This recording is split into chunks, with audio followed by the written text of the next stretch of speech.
Alright guys, another day and we are back for some more Championship transfer rumours. We've got plenty to dive into today. As always, if you do go to enjoy, make sure to drop a like and do subscribe. As always, if you do go to enjoy, make sure to drop a like, and if you've seen anything else going on around the Championship that we don't mention in today's video, make sure to get it in the comments down below. But without any further ado, let's just jump in. But before we jump into any transfer news, we need to have a quick word on the current situation unfolding at Sheffield Wednesday. And to be honest, this may be worth an entire video in itself. But for now, the second time in 3 months, Sheffield Wednesday have failed to pay wages on time. And in that regard, in terms of salaries, we're talking about playing staff, non-playing staff, non-footballing staff. Every employee at the football club has been hit by this. According to the owner, that's because of cash flow issues. It's been reported that many of the non-footballing staff have been paid just £700 of their expected salary for last month. And as of recording right now, I mean, we're on the 3rd of June at the moment, those wages still haven't been paid. This is seriously concerning for Sheffield Wednesday, especially looking forward and into next season, because this is going to have a massive knock-on effect to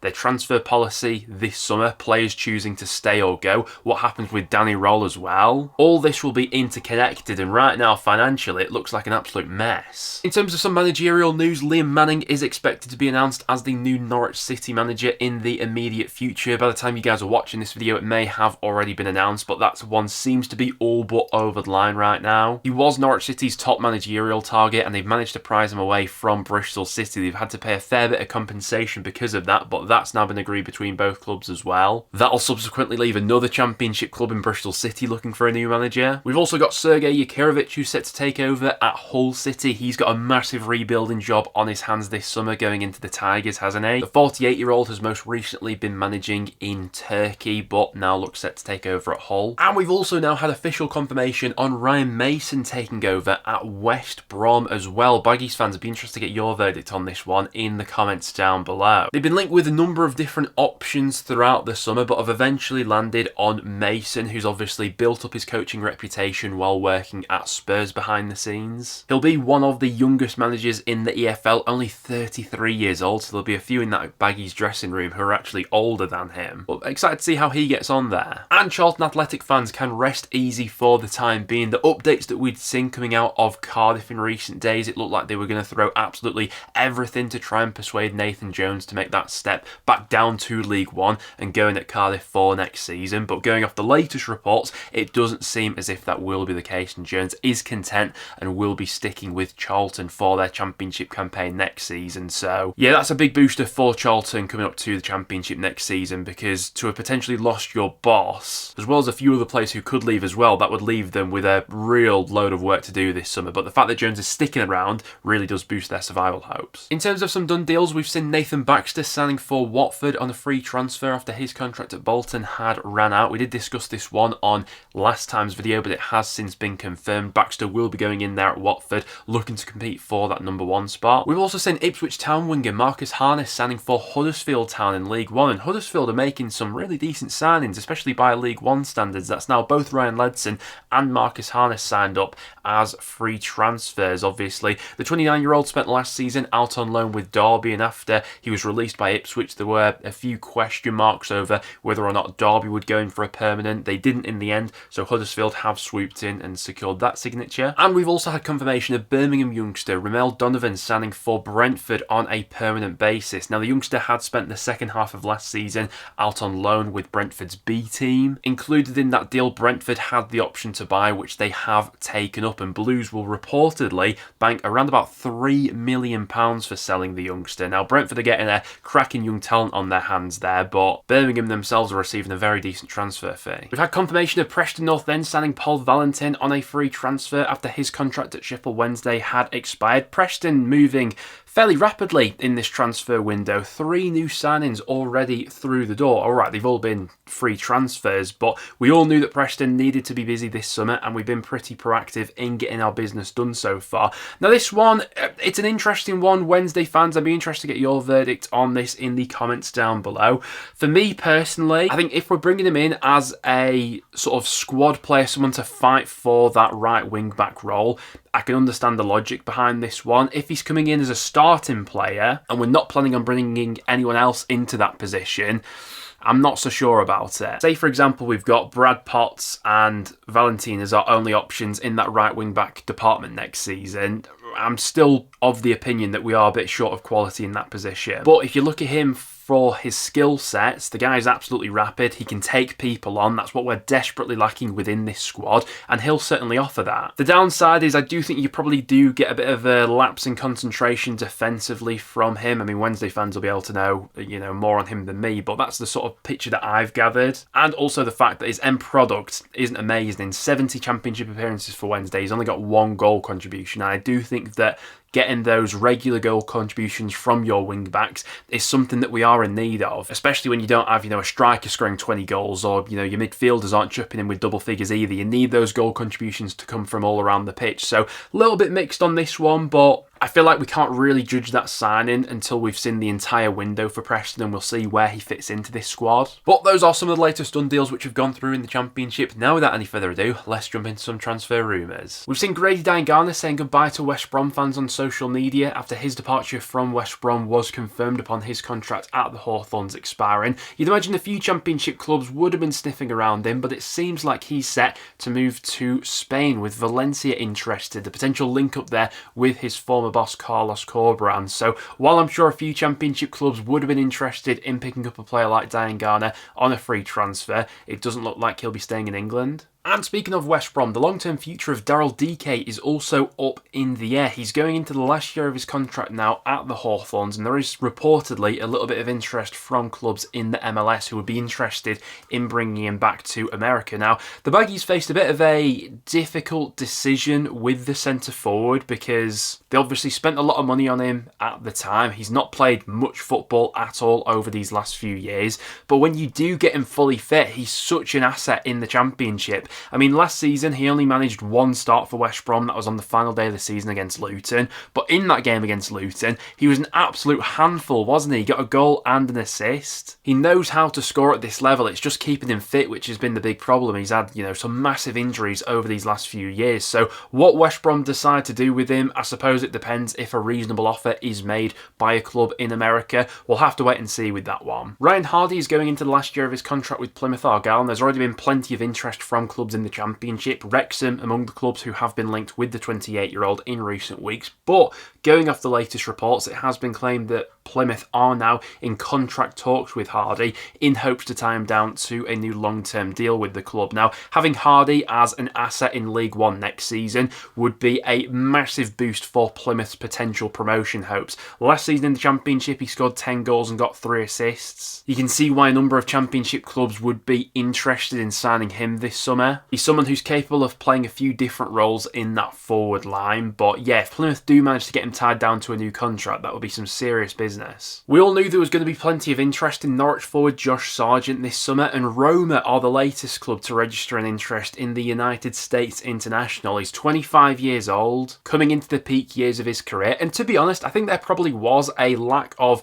quality number 9s in the Championship last season, certainly compared to previous years gone by. But speaking about the best forwards in the league, Josh Sargent definitely falls into that category. In 32 appearances last season in the league, he scored 15 goals and got 5 assists. Norwich weren't the same team without him, and I think all of us would be surprised if he's still playing for Norwich next season. I think most of us do expect him to move on if that suitable offer is made. Now, the good news for Norwich is that they do stand to make quite a bit of money on him, you'd imagine. He's a good age, he's under contract with the club until 2028 as well, and with some interest from some big European clubs like Roma, you'd imagine that would only go ahead and drive up that price tag. Stoke City youngster Emory Tesl has been offered a new deal by the club, but it's looking increasingly unlikely that he's going to be signing that deal because of the volume of other sides that are interested in picking up the youngster on a free transfer. Leeds United, the latest club who are interested. Now, he's obviously quite a raw prospect at the moment, and you wouldn't expect him to go to a side like Leeds and immediately play. He'd probably be loaned straight out, but would definitely be a loss for Stoke long term if they weren't able to secure, a massive transfer fee. They'd be due some compensation, but with Leeds interested, along with some other clubs, sides from around Europe as well. It looks like he's got the pick of the clubs this summer. Hull City could go back in for Joe Gelart, this time with a permanent offer, as it has been suggested that Leeds would be open to selling the forward for the right price. With Leeds now back in the Premier League, you wouldn't imagine he'd get many opportunities there next season, so a move back to the Championship seems likely. He obviously spent the second half of last season out on loan with Hull, where he scored 5 goals. A £3 to £4 million asking price has been quoted, but it remains to be seen whether Hull or any other Championship clubs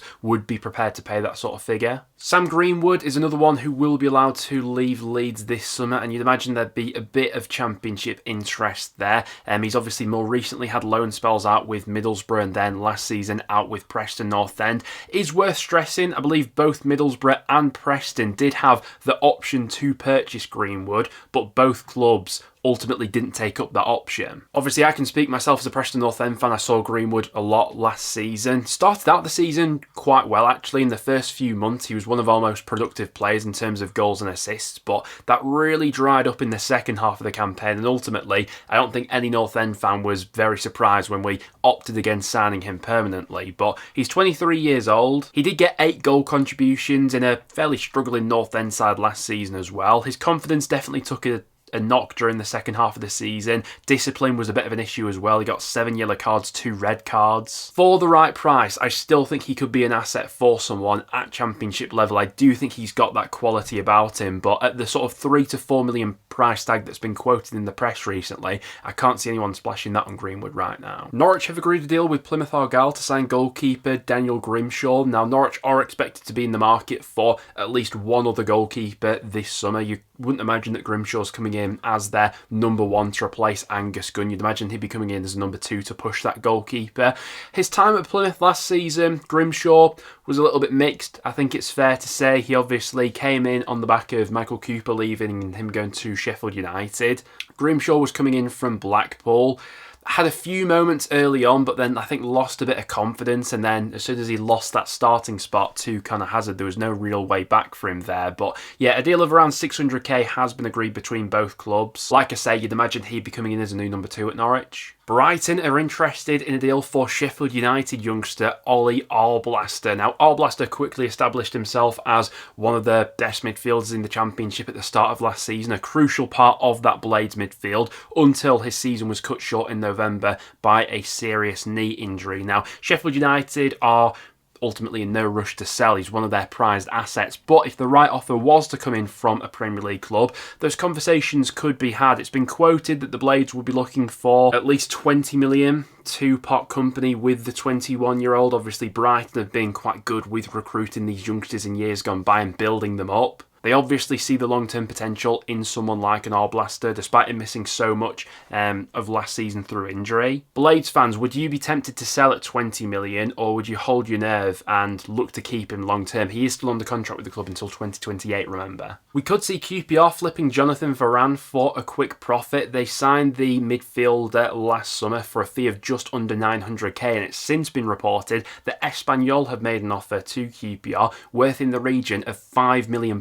That's a total package that they've put together to lure the Frenchman back to Spain. Now, ultimately, when you're a Championship club, you don't want to be losing your best players. You want to be building on top of them. But when you do have the opportunity to flip someone for a quick and sizable profit, a lot of Championship clubs do tend to cash in on those assets, and it's when you can do that clever player trading that ultimately you build yourself a good foundation as a Championship club and then look to build upwards. Funnily enough, Brentford are probably the best example of that in the Championship in recent years. So QPR fans, what was your reaction to that offer coming in?